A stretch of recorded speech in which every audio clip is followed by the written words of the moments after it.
I'll let that sink in. This is a few days ago in the Guardian newspaper. Human society under urgent threat from loss of Earth's natural life. And I think that we are faced daily at the moment with messages about the state of the planet and the state of our health. And for the Extinction Rebellion young people who listen and watch this presentation, thank you for standing up and doing something, because so much of the time ideas are just filtering and hitting us into our heads without us actually knowing what to do and how to do it, and you're actually doing something. What I'd like to really introduce and draw you into on this talk is my belief that really what's happening is that we've lost connection with the earth. You know, it's a mothership. It's where we all came from. It's where we all started. I wouldn't be standing here if it wasn't for the forces of nature, gravity holding me to the earth. But we forget. We don't actually have the time to think about these things. And I'd really like us to explore through this talk what happened, where did we lose our connection, and what can we do, like Extinction Rebellion, to get back to being reconnected. Because the more connected we are, the happier we are. The happier we are, the better we look after each other. And the better we look after each other, the better we look after the other creatures and people and life around us. So as a species, we are actually more about pain avoidance. We're always trying to move away from pain. And when we are tiny, when we are little people, in the first 18 months of our lives, one of the most important things happen. And it's not just humans. It happens with primates and it happens with a whole range of other animals. We are, don't forget, a human animal. And that's one of our first mistakes I think we make. We forget that actually deep down inside in our DNA, we are actually human animals.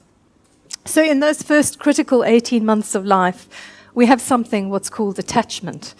And for psychotherapists and people who work around the mind, we all know that attachment is one of the most critical elements of growing healthy people. So when attachment doesn't work, so when a mum doesn't stare into her baby's eyes, when a baby feels that it's hungry and its needs aren't met and it's alone in the world and it struggles, which many babies do experience, gradually a disconnection grows and that child will grow up with potential, not everybody, but with the potential to lead a life which has insecurity, to lead a life that goes back to the primitive brain, which is about fight or flight, which means when something happens to us, we don't actually use the part of our brain that thinks and processes emotion. We go into an immediate reactive process. And when we're in that function phase, where our attachment was poor and we're not able to function well, it is very hard to be happy. It is very hard to form good relationships. And it's very hard to love yourself and others properly. So when we disconnect from nature, when we are not attached to the mothership, when we've lost the touch and the feel and the benefit of what the natural world can give us, it actually makes us sick. And I believe that we are now suffering with something called a soul sickness. I think we've lost connection with the spirit of ourselves, of the earth, of our animal nature, of who we are as a species, and where we all fit together. And actually what we really need to do is to re-find love. We need to fall in love again. We need to fall in love with ourselves, with each other, and with the earth. We need to fall in love with the tree outside, because actually that tree is an attachment to us. If that tree is not there, we don't get oxygen. If we don't get oxygen, we don't live any longer. And actually attachment to something is a meaningful connection, where really what you want is the very best for that thing you are connected to.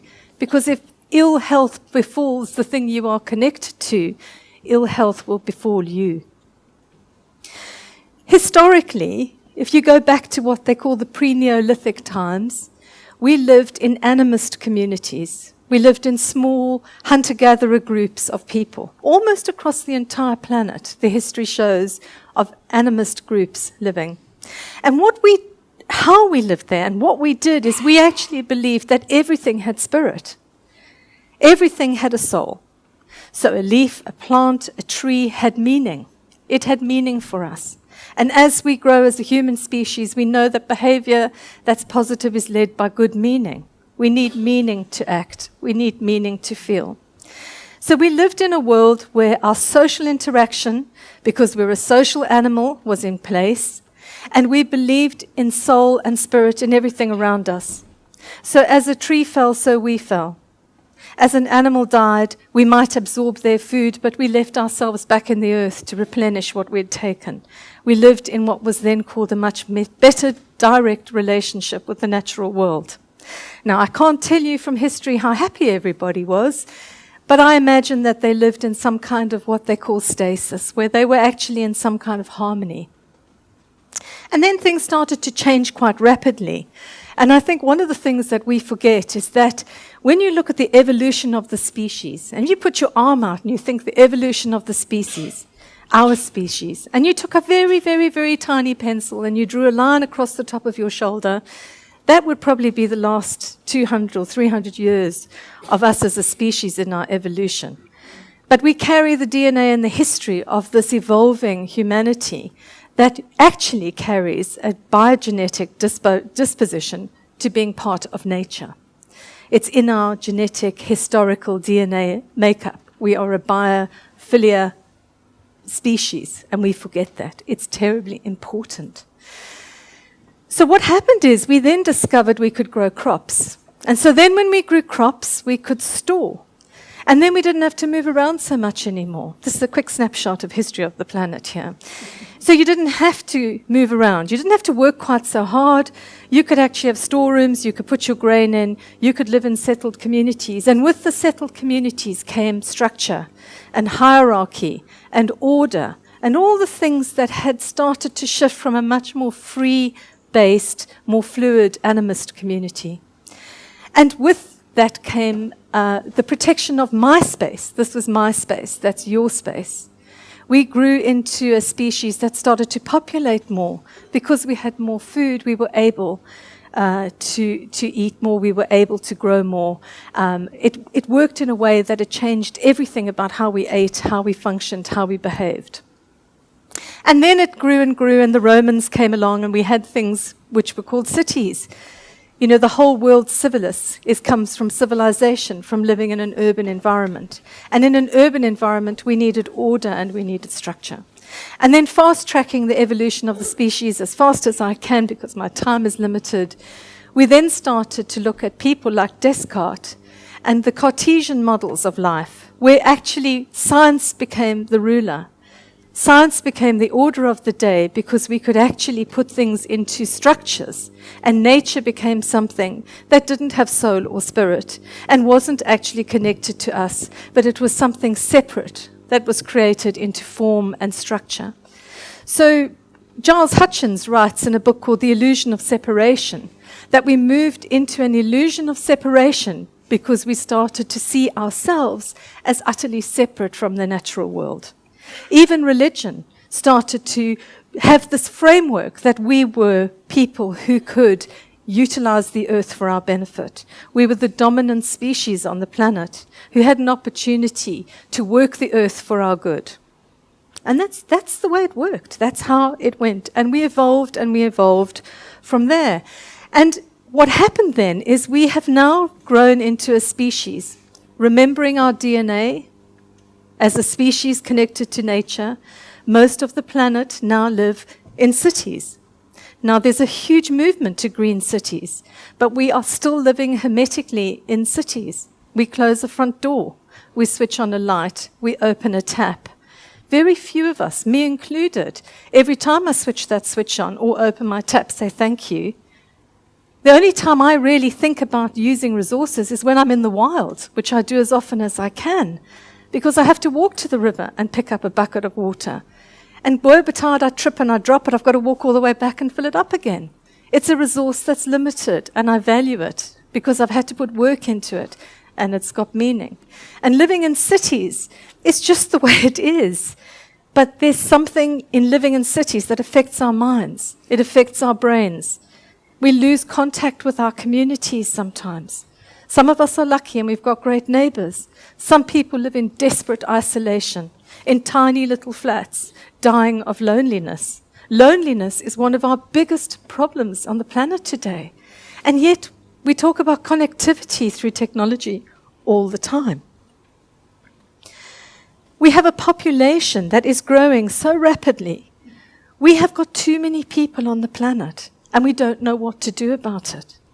We know that in Africa, the greatest growth of population is going to take place there, and it's one of the poorest places on earth. And I have no damnation for people who have too many children who live in poverty, because poverty and babies have gone hand in hand since time immemorial, because babies give you security in the future. Babies will hold you safe, and babies is what you do, and you know. And that's not patronizing. That is a fact. And so we're frightened to criticize overpopulation because we're worried about attacking people who are vulnerable and who maybe don't know what else to do or how to access more health services. So we cannot judge. We have to work with compassion, but we're frightened to talk about it. And the trouble is that the more people there are on the planet, the less there is to go round. So I believe coming up into the future, our biggest problems are going to be around issues to do with resource conflict. Water is going to be a huge one. And what we've done, I don't know if you can see, there's a tiny little band of barbed wire. We put nature as the other. Nature outside of our cities. Well-trained dogs. We've learned how to put nature somewhere different to us. We don't have a connection to it. Nature's in parks, or nature's by the river, or nature is in a faraway reserve in Africa. And we have a problem with nature. Nature is dying around us. And if we were animists, we would be dying too. We would be saying we are losing the very thing, the very lifeblood of what we as a species depend on. And yet our overpopulation and our taking of land for food and our taking of land for housing and the taking of land for us to expand our population as the dominant species is having a dramatic effect on the earth, on us. And we live in a world that is disconnecting us all the time. I sat at the station the other day and I watched some birds having the most incredible fight on the train track. And everybody sitting around me was glued to their telephones. I don't think one person saw what was happening in front of their eyes. It was a miracle. These birds had feathers. They'd grown from tiny eggs. Their mums had fed them worms. They'd fought off predators. And here they were fighting for their lives on the train track, and we were watching Facebook, probably. But we're off life. We're online. We're off life. I work with young people who sit in their bedrooms alone, 18 out of 24 hours a day on a computer, talking to someone on the other side of the world, believing they're connected. But 7% of human communication is non-verbal, is only verbal. Non-verbal communication is our eyes, our touch, our connection to the human animal. And we are missing it and losing it. And the reason for that is because we have lost touch with ourselves, with nature, with our origin as a species. The depressing statistics around mental health is huge. We all know that. It's costing us £94 billion in the UK a year to deal with mental health. 1 million people in the last month were in contact with mental health services. We have got a soul sickness that is affecting us as a species. So what can we do about it? And I go back to saying we need to reattach ourselves. We need to reconnect to our animal species and to the mothership of the earth that surrounds us. Because we need her. We need her more than she needs us, actually. And we are looking at ideas around elemental health. The science around connecting people to nature is huge.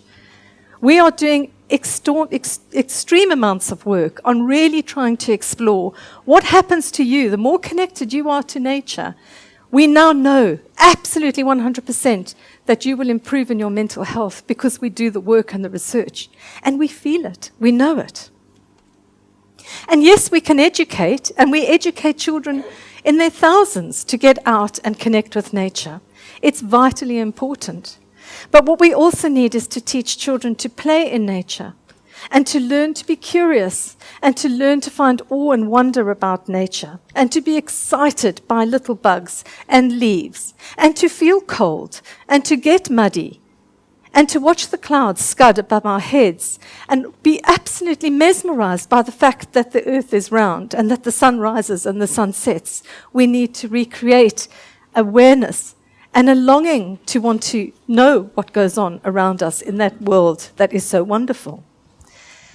And we can take people, a lot of work is taking people out into the real world, where the wind blows our tents down, where the forces of nature are bigger than us. And what it does is it humbles us and makes us grateful, once again, for what we've got. We collect water by the river. We're grateful for that. And we have time to think. This wonderful young woman came through a program of where she had to really work on her mental health and well-being. And in a talk she gave recently, she said, I needed space to find space. I needed space to get space in my head. We need time to get away and to think. So in our research that we've been doing, here you can see some research by Essex University. I'm going to roll this up quite quickly now, is we can actually evidence the benefits of being outdoors on your mental health and well-being. And we can evidence your self-esteem and your confidence and your mood increasing every minute that you spend more time out and are connected with nature. And what I'd like to leave you with is some thoughts, just some little thoughts. I'm going to ask you to rethink and to take awareness and consciousness of everything around you when you leave here today. This is someone's life story written in nature. Try and think of your life story.